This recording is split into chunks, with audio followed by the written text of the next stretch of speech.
だが知っている。それが優しさだということを。俺に優しい人間は他の人にも優しくて、そのことをつい忘れてしまいそうになる。真実は残酷だというのなら、きっと嘘は優しいのだろう。だから優しさは嘘だ。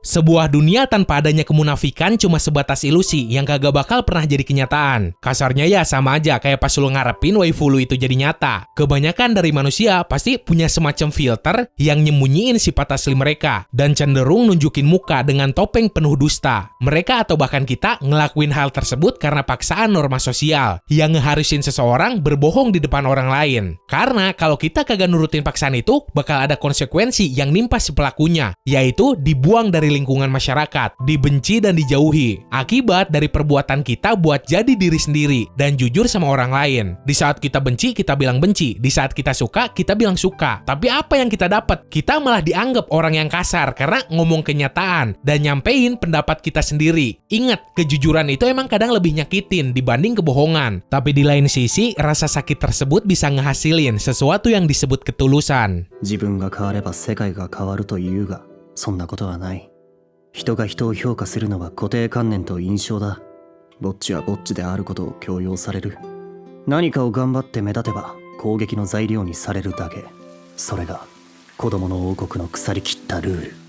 Rasa sakit dihianati norma sosial bodoh itu tergambar jelas di diri seorang karakter fiksi bernama Hikigaya Hachiman. Potret dari seseorang yang udah capek bersandiwara dan nunjukin kepura-puraan di depan orang lain. Pengalamannya di masa lalu lah yang ngajarin nih cowok apa itu kenyataan. Ketika seseorang bersikap baik ke manusia lain, bukan berarti orang tersebut suka ke mereka. Orang itu bersikap baik cuma atas dasar kemanusiaan dan supaya dipuji semua orang doang. Si Hachiman ngerasa jijik banget sama kemunafikan itu. Sampai akhirnya doi nganggep kalau semua orang yang bertingkah laku baik ke dirinya bukanlah orang yang tulus. Terus ada juga tipikal orang yang belaga main temen-temenan. Udah gitu sering banget ngumpul bareng. Pas di belakang mereka malah ngegibah satu sama lain. Sampai nyebarin aib masing-masing. Gini deh, cuma karena lu main bareng sama ketawa bareng, bukan berarti mereka tuh temen lu yang bisa nerima lu apa adanya. Buktinya gini, lu hitung berapa kali temen lu ada di samping lu pas lu lagi dalam keadaan susah. Gak pernah kan? Giliran ada maunya aja baru muncul. 君が誰かを助けるのは誰かに助けられたいと願っているからじゃないのか。ちげえよ。気持ち悪い同情を押し付けて勝手に哀れんでんじゃねえ。 Karena dunianya yang suram dan seakan nolak keberadaan si Hachiman, nih cowok sampai ngeposisiin dirinya dalam sebuah ideologi, gua tuh kagak butuh temen, gua bisa ngelakuin segalanya sendirian. Banyak banget orang yang bisa relate sama prinsip hidup si Hachiman ini. Apalagi buat orang-orang yang pernah ngalamin pengalaman pahit juga, dan pernah dihianatin seseorang. Tapi ironis, di dalam ideologi dan filosofi kesendirian tersebut, si Hachiman bohong ke dirinya sendiri. Ideologi yang katanya jadi pedoman hidup miliknya ini cuma sebatas alasan biar si Hachiman kagak ngalamin rasa sakit dari pengkhianatan lagi. Jauh di dalam hatinya, si Hachiman masih berharap banget kalau suatu saat bakal muncul ketulusan yang nyata di hidupnya. それでも俺は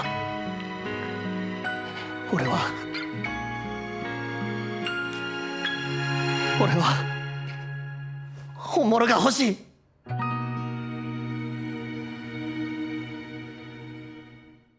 Bahkan demi nyari di mana ketulusan itu berada, si Hachiman banyak banget ngelakuin pengorbanan yang bikin reputasinya buruk di mata semua orang, dibenci dan dihina akibat dari omongan frontalnya, yang padahal si Hachiman cuma ngebeberin fakta doang. Tapi berhubung lawan ngomongnya kagak bisa nerima argumen, lawan ngomongnya itu malah belaga jadi korban, dan di posisi ini malah si Hachimannya yang jadi penjahat. Padahal kenyataannya si Hachiman tuh punya hati yang baik banget, doi peduli banget sama orang lain dan kagak mau ngelihat mereka menderita. Cuma ya itu, cara penyampaian rasa pedulinya si Hachiman kagak semua orang bisa ngerti. Bahkan pernah demi ngelindungin persahabatan yang udah terjalin lama di antara kelompok si Hayama, si Hachiman ini rela ngorbanin diri nembak si Hina supaya si Tobe bisa dapet jawaban tanpa nyatain perasaannya. Karena kalau gitu ceritanya hubungan temen di antara kelompok si Hayama bisa terus terjalin.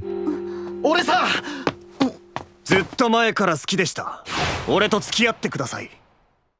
Sampai kemudian tuh cowok ketemu dua orang manusia yang perlahan tapi pasti ngasih lihat si Hachiman apa itu ketulusan. Yuki Noshita sama Yuiga Hama, dua orang cewek yang rasa kepeduliannya tumbuh terhadap si Hachiman dan secara konstan berbuat baik ke dirinya. Tapi sayang, si Hachiman seakan kagak ngerti sama sikap para cewek itu. Sekalipun si Yuiga Hama sama si Kinoshitanya bilang, mereka tuh ngerasa sakit banget pas ngelihat si Hachiman berkorban kayak gitu demi orang lain. Berhubung belum pernah ada orang yang sampai bilang gitu demi dirinya, si Hachiman kagak tahu kudu gimana. Nerima kenyataan bahwa tuh cewek dua beneran peduli ke dirinya atau balik lagi ke awal, di mana keadaan tetap maksa si Hachiman tenggelam dalam kesendiriannya. Sampai akhirnya si Hachiman mulai sadar dan mutusin buat berubah, serta nerima keberadaan dua cewek itu. Perlahan si Hachiman juga mulai naruh rasa peduli ke mereka dan ngerasa kagak mau kehilangan hubungan di antara nih manusia bertiga. そんなのないって知っているのに突き詰めてしまったら何も手に入らないと分かっているのに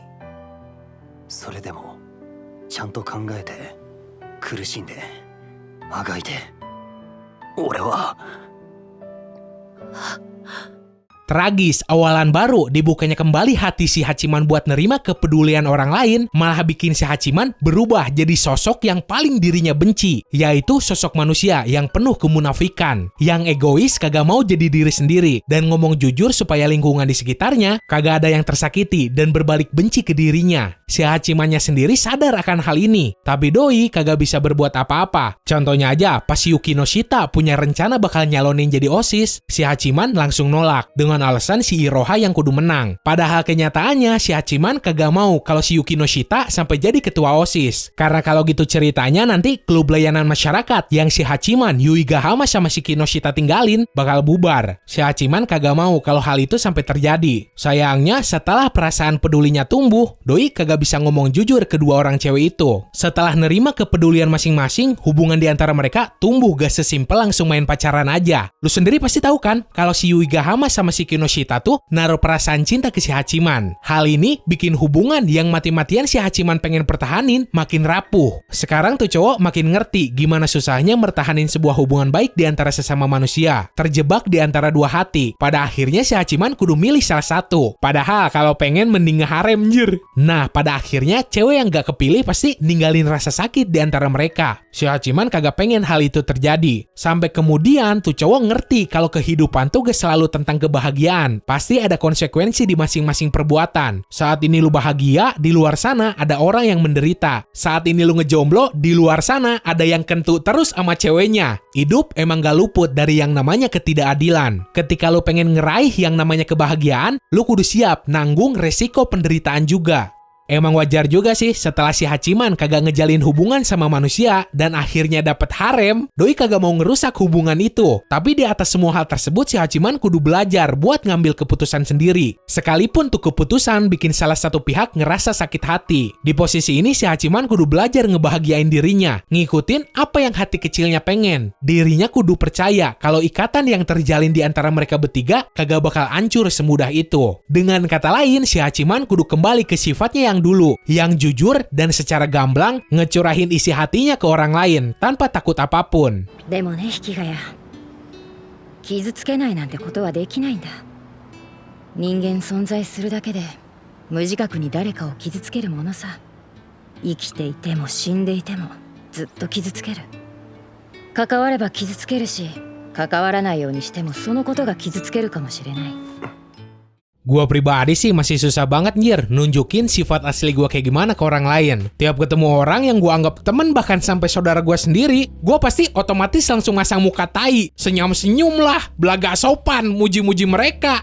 Gua sendiri jijik banget tau gak sama diri gua sendiri. Rasa takut sama norma sosial itu yang bikin gua kagak bisa jujur sama perasaan gua sendiri. Bahkan ada kasus gini, pernah gua dipaksa ketemu saudara yang letak tinggalnya jauh banget dengan alasan kalau nolak gak sopan lah, ini itulah. Seriusan anjir, kalau bisa gue jeplakin. Ngapain gue pergi jauh-jauh cuma buat nemuin orang yang sama sekali gak punya kontribusi ke hidup gue. Kalau seandainya mereka yang butuh ya datang sendiri lah.